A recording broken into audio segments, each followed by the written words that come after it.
My name's Sian Thomas. I'm a nurse consultant for child health at Darganfyddiad Health Board.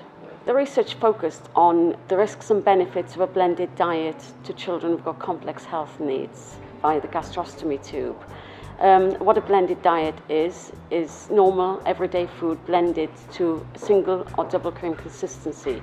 And parents had been giving this as an alternative to the commercial feed that dietitians normally provided. What we did within the study is look at the microbiome of the gut of the child who received the blended diet and compared them to children on commercial feeds and their healthy siblings.